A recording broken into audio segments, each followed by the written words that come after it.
I've been building my own kingdom for everyone to see. It exists to keep me safe from harm, and it's intact to glorify me. Nobody helped me build this up. It was me and me alone. I've appointed myself as the king, and I've given myself the throne. But it turns out I'm no ruler, and I have no control. So I have decided to destroy it all.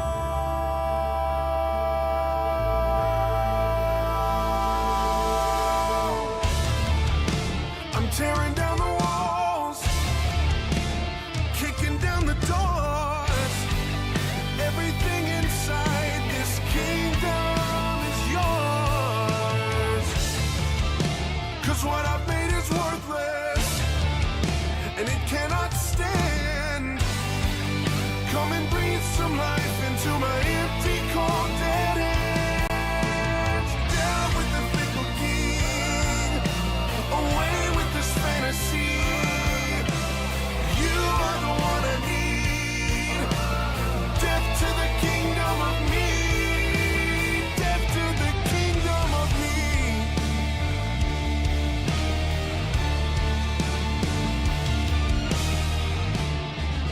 I should probably be frightened.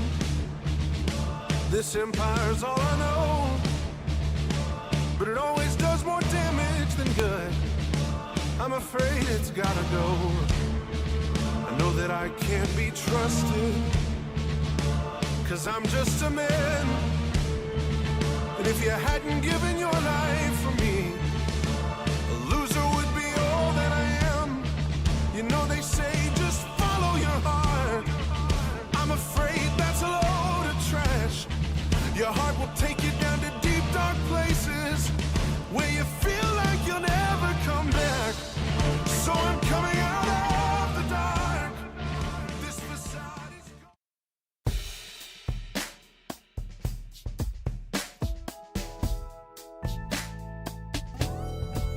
I woke up feeling like it was time to tighten up. Ladies and gentlemen, it is not a matter of if, it is only a matter of when. It's not a matter of if, it is only a matter of when Brian Callahan is going to be fired as the head coach of the Tennessee Titans. It is no longer an issue of wonder if they'll just get fed up and pull the plug. No, they're going to pull the plug. It's just a matter of when. Is it going to be this week? Is it going to be next week? Is it going to be after they lose to Vrabel at home in a few weeks? Is it going to be at the bye? Are they going to try to hold on till the end of the season? It's not a matter of if. It's a matter of when. Because this guy, I'm sure he's a nice guy. I'm sure there's a good football mind in there somewhere. This guy is the worst head coach in the NFL. The worst head coach in the NFL. And the thing is, do I believe that if the Titans were coached by somebody else that they would have beaten the Colts yesterday? Probably not, because the Colts are rolling. I hate them, but I'll give them credit. The Colts are rolling. Daniel Jones looks great. Jonathan Taylor looks great. Like, their offensive line does well. The Colts look far and away the best team in our division for sure. So it's not that I think, oh, if we had a different coach, we'd have won. But when you have a roster like this, when you have a team like this, I've been listening to the Buck Rising show today before I went live. And I can't say it any better than Buck said it today. Brian Callahan cannot be the story of this team. That's the one thing that can't happen. Brian Callahan cannot be the leading story as to why a team sucks coming out of a game. It can't happen. Cam throws a pick six on his second pass of the game because he didn't see a defender and he thought Tony Pollard was standing by himself. Fine. I hate that, but rookie quarterback learning as he goes, I expect that. Okay? I expect that. Young roster getting out-dueled by the Rams in week 2. I expect that. That's going to happen. But this is 2 out of the first 3 games where the story coming out of the game is that Brian Callahan is an incompetent head coach. That can't happen. That can't happen. If you are Brian Callahan, that's the one thing that can't happen.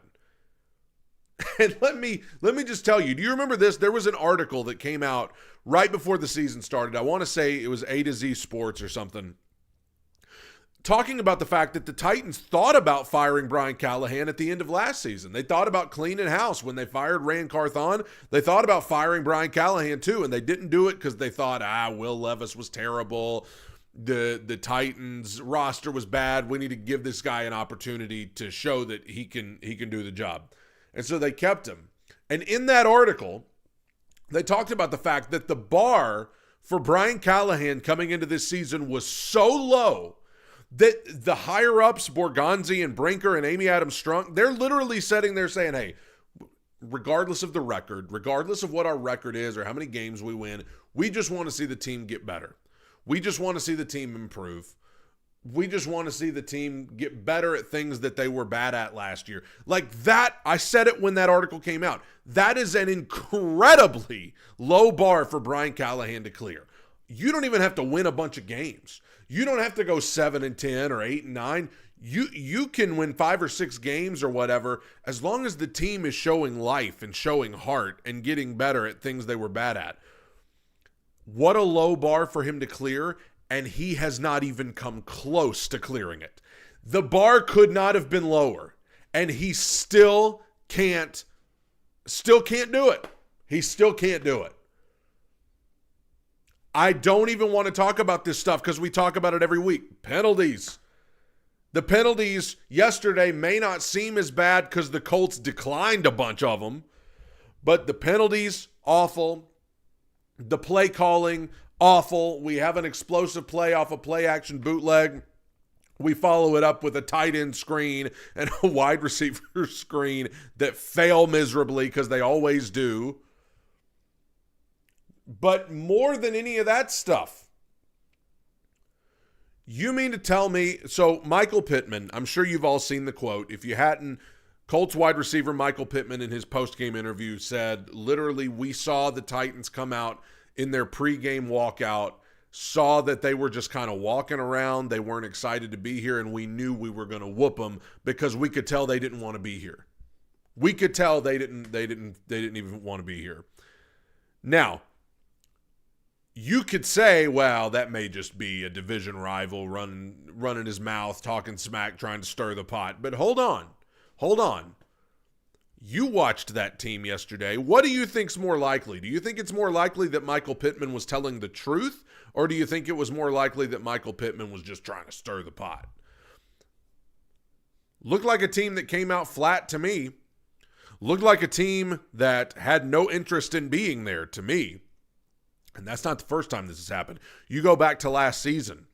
Against Washington, was it, where we were down like 28-0 by the end of the first quarter?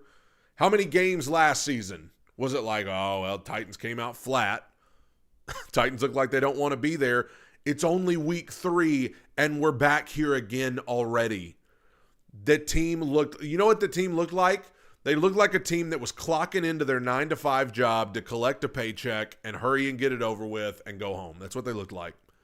And they'll say that's not what it is, but I mean, just look at them. They're just walking around on defense, especially.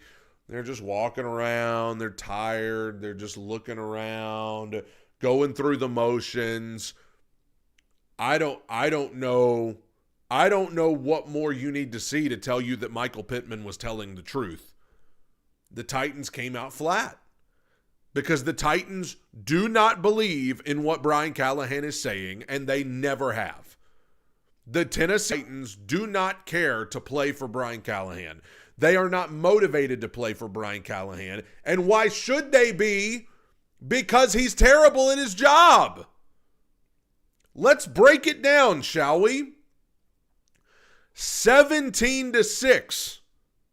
17-6, the Titans are trailing by 11 with like 5 minutes to go in the first half.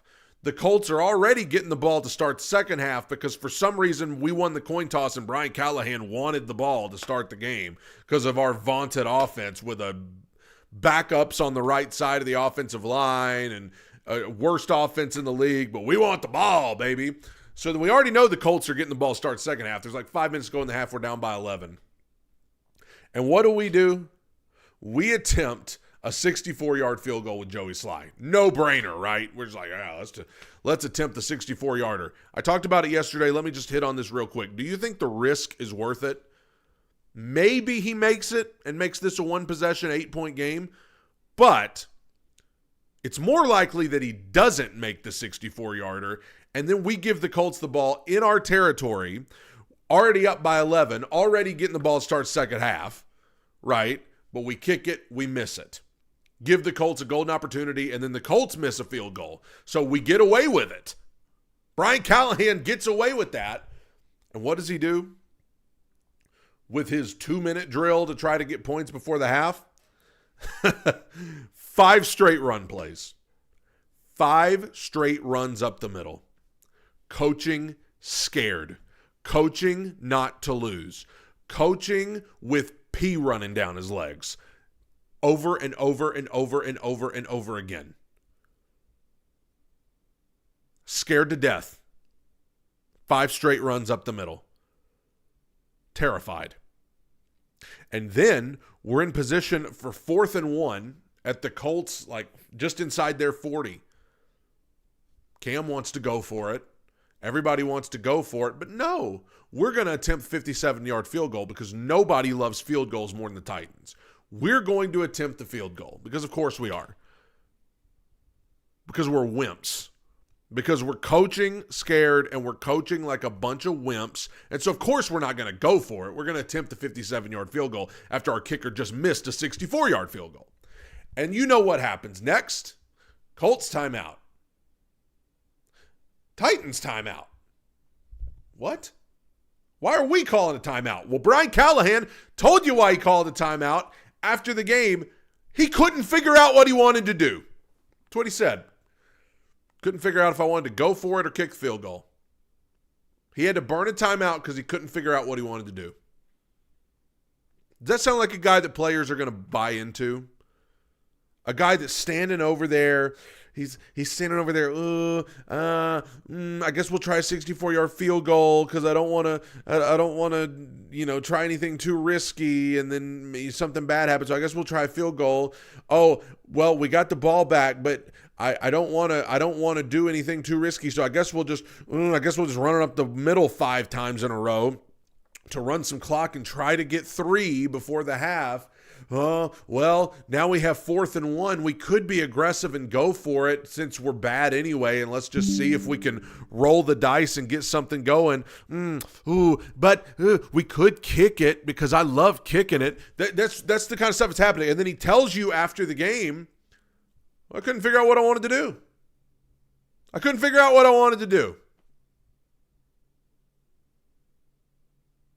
Didn't know. So he has to burn a timeout to ice his own kicker.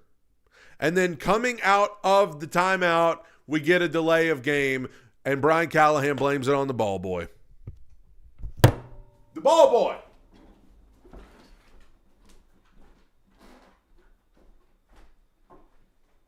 The ball boy.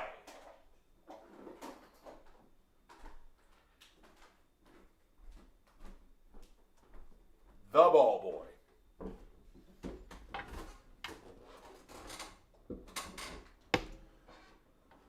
mean, folks,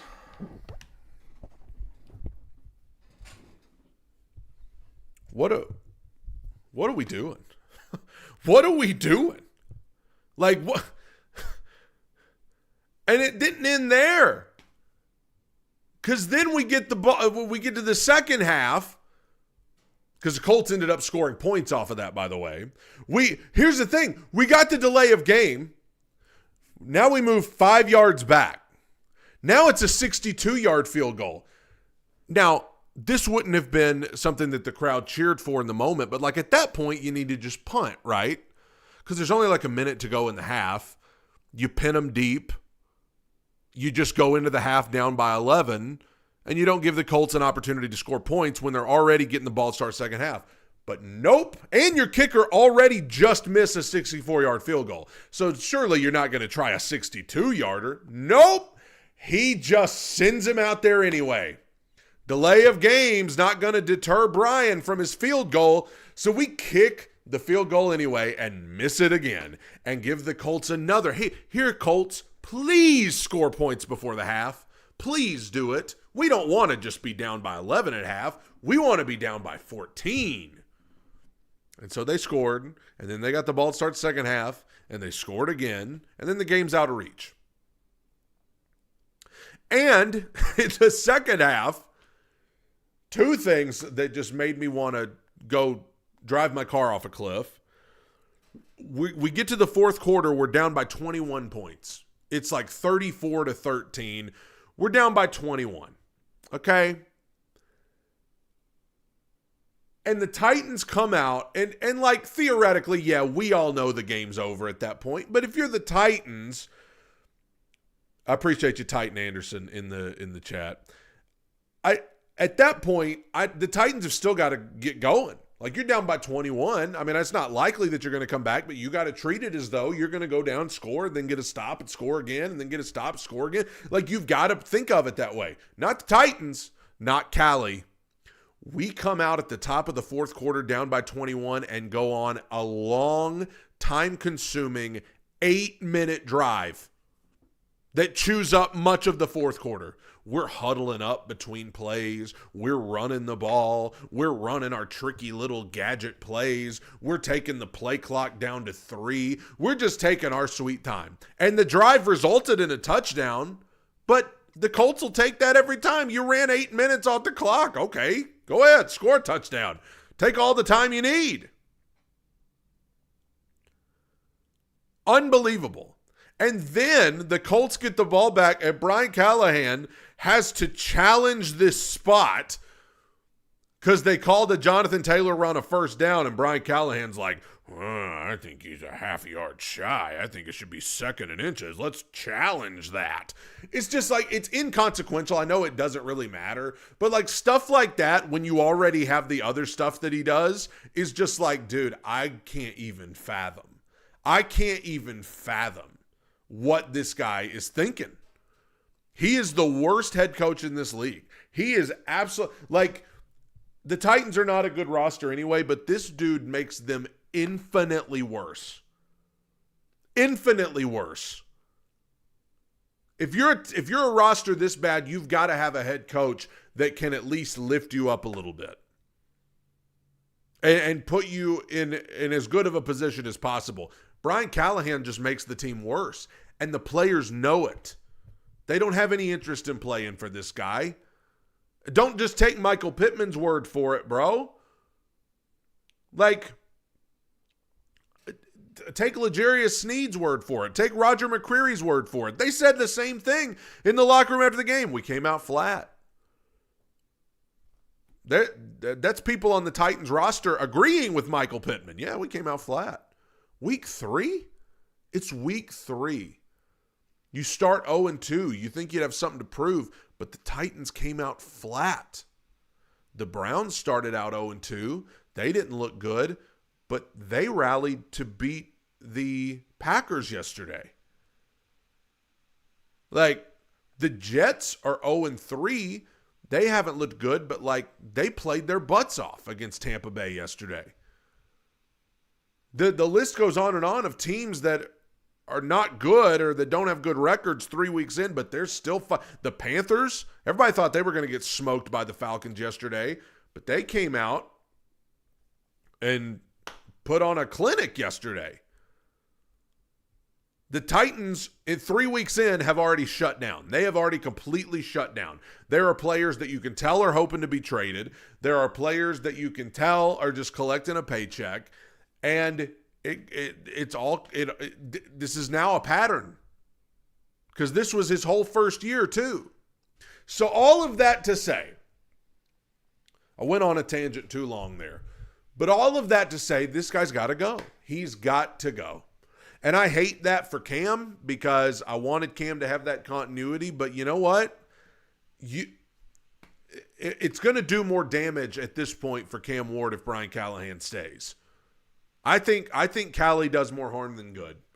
I think as everybody has said on X, it's time to rip the Band-Aid off. You're about to have a 3-week road trip. You're at Houston, at Arizona, and then at Vegas, I think. Well, like... You just got to rip the Band-Aid off. This guy, like nobody wants to play for this guy. And the fan base, this is rock bottom because the fan base is literally about to revolt. I mean, the game's not well attended yesterday, but the fans that were there are booing. They're chanting "Fire Callahan." And Amy Adams Strunk. I mean, it's like doomsday. Amy Adams Strunk's in the tunnel with all the leadership because they were doing the thing for Mike Keith at halftime, and she hears all the boos and the vulgar language being thrown at Callahan. I'm telling you, Amy Adams Strunk has already made up her mind she's going to fire him. The only reason she hasn't yet is because she's got a reputation of firing people too soon, and she doesn't want to further that. So I just think the reason he's still employed right now is only because Amy is worried about her reputation as having too fast of a trigger finger on firing people. But Titans Rossi's in the chat. Oh, I'm going to get to Ridley. I'm about to get to Ridley. But Brian Callahan should go. I mean, I can't say anything else that you're not already going to hear on any podcast or any Titan show today. He's horrible. He is absolutely horrible at his job. And I'm sure he's a nice guy, and I'm not saying there's not a place for him on a staff somewhere as an assistant or something, but as a head coach, he is horrible. And it's not just yesterday. It's 2 weeks ago with not knowing the one elbow equals 2 feet, the sequence before half at Denver, his play calling sucks. It's just a nightmare. And firing him, is that going to make the Titans a playoff team? No. But you've got to start the healing process, and it cannot start until you get rid of the biggest part of the disease. And right now it's him. And I just want to say this. It feels so similar to Will Levis last year because Will came out and he had the disaster in week 1. And it was like, okay, that was bad. Then he came out and he had a disaster in week 2. It's like, okay, man, like what the heck? And it was like every Will Levis disaster. It was just like, I guess he just sucks, you know? And that's Brian Callahan. It's like, okay, that was a stupid play call. Ooh, that was a dumb challenge. Oh, why did you not challenge that? Oh, why are we throwing the ball 3 straight times inside our own 5 against Denver? Oh, my God, why are we getting to delay a game out of a timeout? Oh, why are we trying 60-yard field goals twice in a row? Oh, why are we taking so much time off the clock when we're down by 21? It's just like one after the other. And somebody, the frickin' German in the chat said Will Levis needs an apology. To some degree, I agree with you. I think Will Levis, Cam Ward, I think is infinitely better than Will Levis. I'll get that out of the way. But you know this as well as I do. All offseason, the narrative among the national media, you can go back and watch some of these segments on First Take from the spring and summer. Some of these narratives were that it was all Will Levis. Poor Brian Callahan having to put up with Will Levis. Will Levis was the sole reason why the Titans went 3-14 last year and had the number 1 overall pick. I still say Will Levis was a key reason why, but I think now you could say Brian Callahan was on the same plane as Will Levis. They both were just not good. And the two of them together, disaster. So we got rid of one of them. Now we got to get rid of the other one. It is doomsday for Brian Callahan. Could not be a more disastrous start. So I think I would have fired him last night. Just get him. He's got to go. Like yesterday was such a disaster. I think it was a bigger disaster than the Broncos game because of the booing and fire Callahan and the fans revolting like that. Like, I think it was a bigger disaster for him than the Denver thing. Because at least that was in Denver. And you didn't have a bunch of Titans fans booing you and screaming vulgarities at you. As far as the interim head coach, I want Fossil to be the interim head coach. I don't want him to be the permanent head coach, but I would give the job to special teams coach. Fossil, I'd give it to him for the rest of the season and just say, hey, bring some energy, bring some life, see if you can make this fun. And I think he can get more out of him than Callahan can. And as far as play calling duties, I guess you can give it to Holes. I don't even know what Holes does. I don't even know what he does on a daily basis, but you can give it to him, give it to the quarterback coach, give it to whoever. There's not a good play caller on the staff. So, whatever, let Cam draw up the plays in the dirt. And that's funny because the Titans look like a team that like they don't practice. They look like a team that doesn't practice through the week. They just show up and start drawing stuff up. It's awful to watch. In terms of head coach for next year, I don't know. I hear a lot of Cliff Kingsbury. I guess, but I remember Cliff Kingsbury as a head coach, and it was not good. So I'm iffy on that one. Joe Brady, obviously, but then it's is he really that good, or is he just benefiting from working with a generational quarterback? We heard Brian Callahan, oh, man, look at what he's done with Joe Burrow. Did he really have much to do with Joe Burrow's success, or was it just Joe Burrow being great, right? I don't know.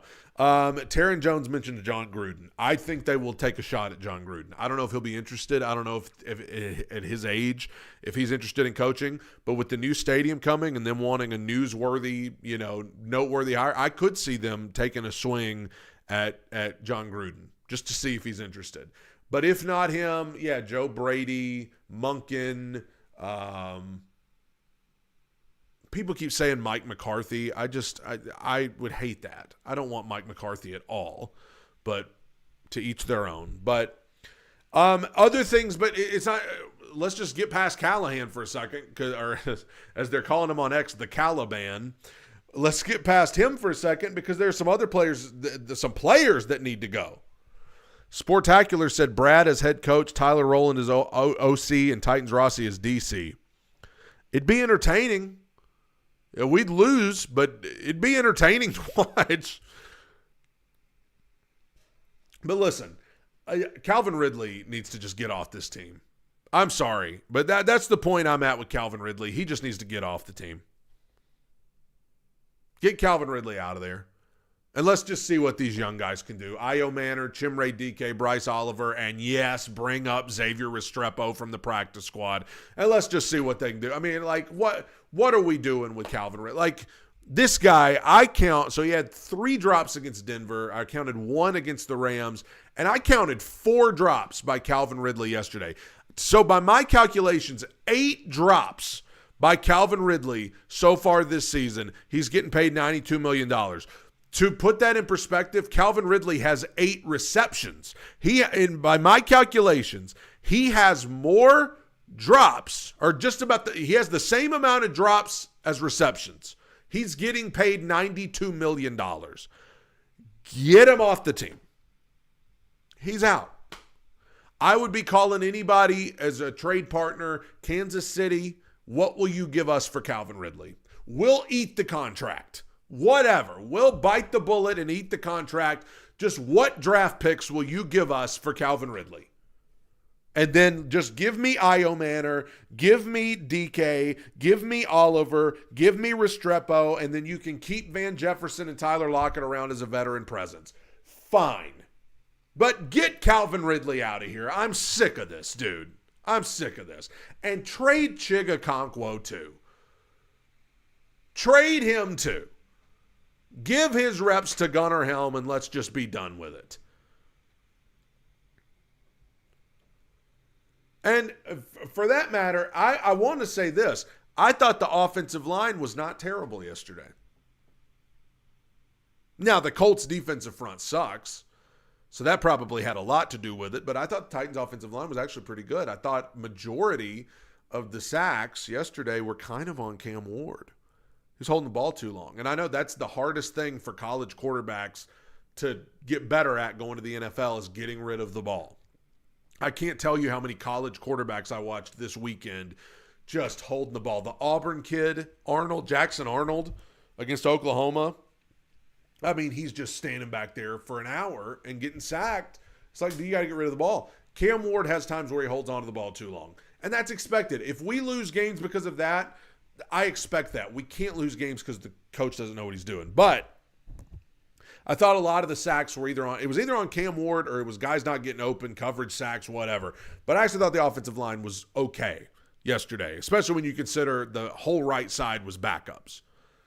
But I thought Calvin Ridley was atrocious. I thought Chigakonkwo was bad. He got some garbage yards late, but that's what he's good at. When the game's out of reach, Chig will start taking these little 10-yard,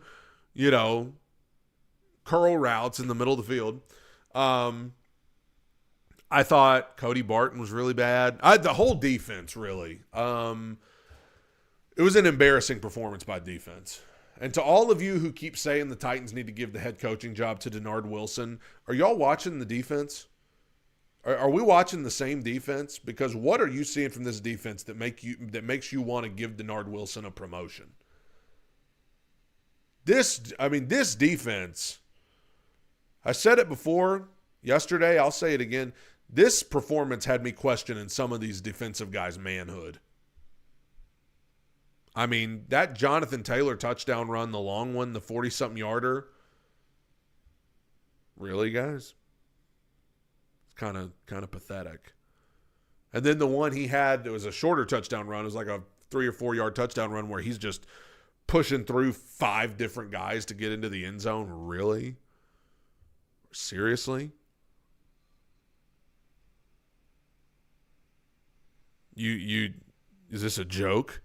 I thought it was pathetic defensive performance. I thought it was an embarrassing defensive performance. The defense especially just looked like they had no interest in being there. They didn't want to tackle anybody. They didn't want to hit anybody. They laid down like dogs. They laid down. My dog is laying over here on the floor. They were like him. They would lay down like little dogs for the Indianapolis Colts yesterday.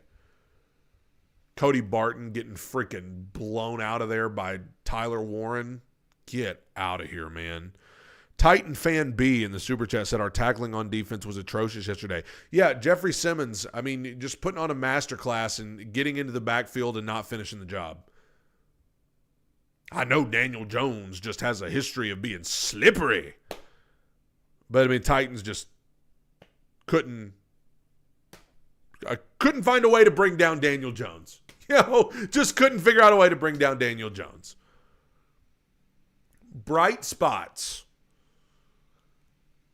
Probably Cam's, well, it was the most yards he's ever thrown for in a game, but the pick six was awful.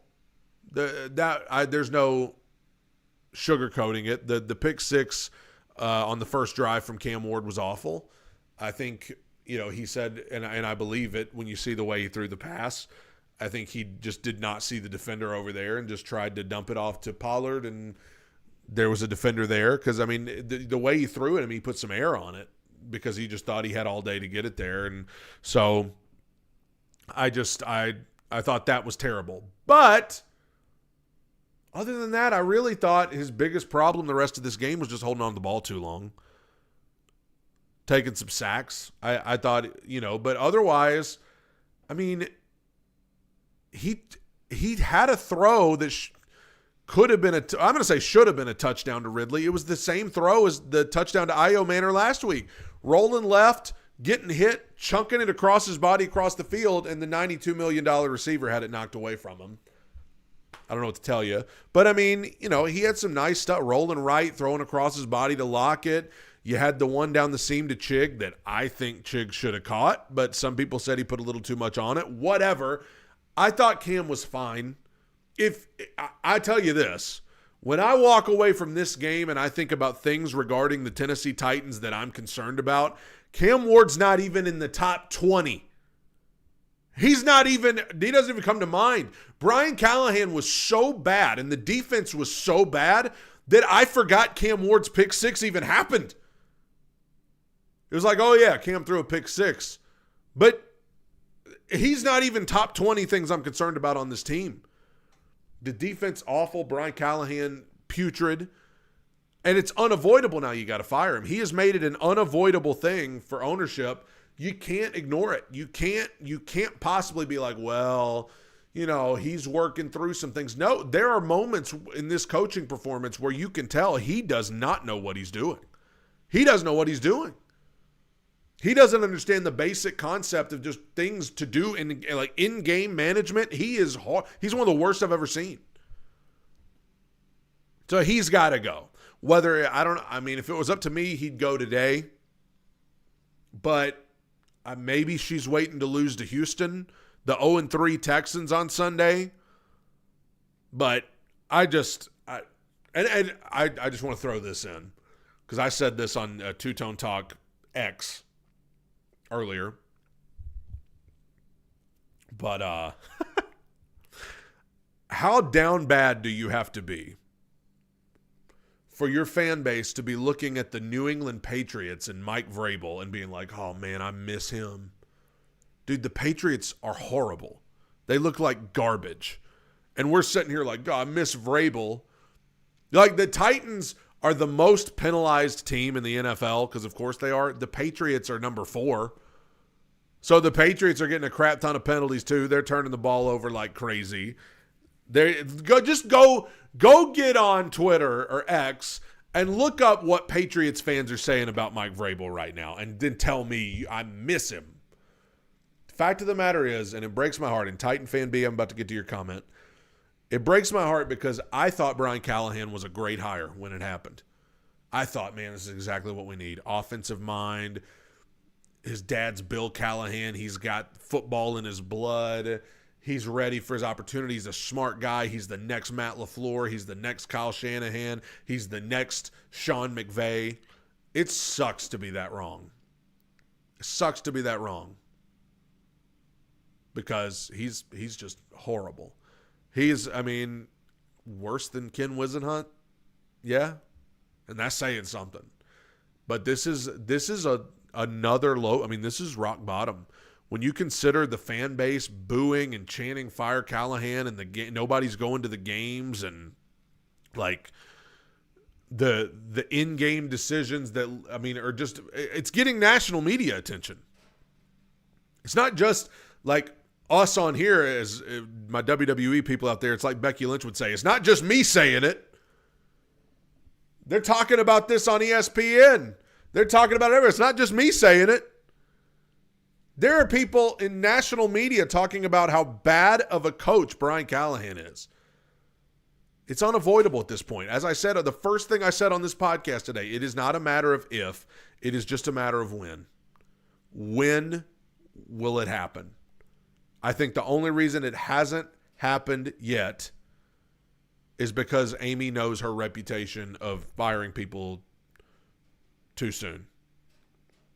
Titan Fan B said, I don't know why we don't do no huddle. Was working really well for us yesterday. I will say the reason the no huddle was working so well, I think in the second half, is because the Colts were up by a lot and they were playing off and they were letting us do whatever. But why were we huddling up in the fourth quarter down 21 with like 12 minutes to go in the game when we needed to be trying to score quick? What are we doing? Anyway, I'm like all of you. I think the time has come.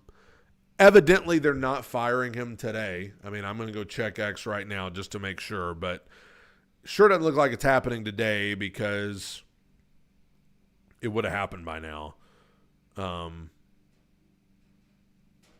he's got a press conference at almost 1 o'clock today. And I do want to say I appreciate everybody tuning in. I'm having to go live earlier today because I've got a funeral to attend. In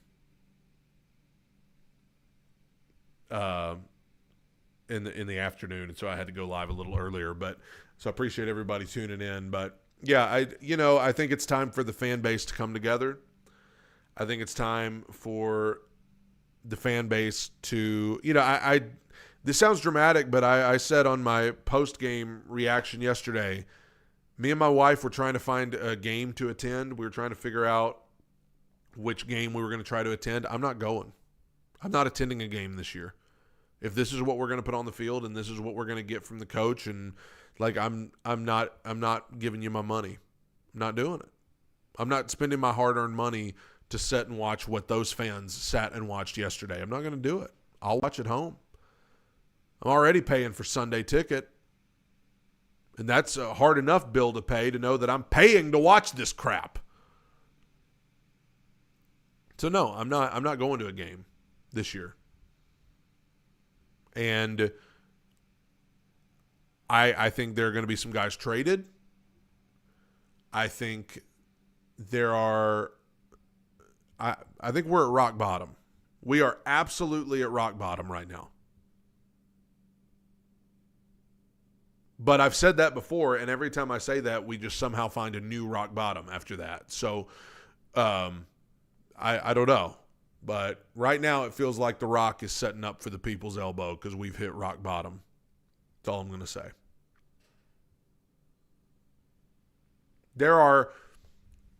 I was talking about players that I thought played well. I think Alec Manor is far and away wide receiver one on this team. He is. He's the number one wide receiver on the team. He has surpassed Ridley. I think like if there's anything that gives me hope, it is Cam Ward, Alec Manor, that connection. Good. Chimere DK, I think, has been good. Gunnar Helm, when he's been given opportunities, has been good. Peter Skoronski's been great. It doesn't get noticed because everybody else in the offensive line is usually bad, but Peter Skoronski's been sensational. He gave up no pressures yesterday, and I think his grade on Pro Football Focus was 89 points. So, I mean, like, just he's tearing it up, but he's not being rewarded for it. So we got to get Callahan out of here. That's the moral of the story. We got to get Callahan out of here. Let Fossil be the interim head coach for the rest of the year. See if he can make it fun, bring some energy, some life, give the play calling duties to whoever. I have a 4-year-old nephew that I think could probably do about as good of a job as what we're seeing right now. So I think that that's the first thing that's got to happen is Callahan's got to go. And evidently, if it was going to happen this week, it would have already happened this morning. So he's going to be there on Sunday at Houston. But it's not a matter of if. It's a matter of when. Thank you for tuning in to the Two Tone Talk by God pod. Appreciate you. See you later.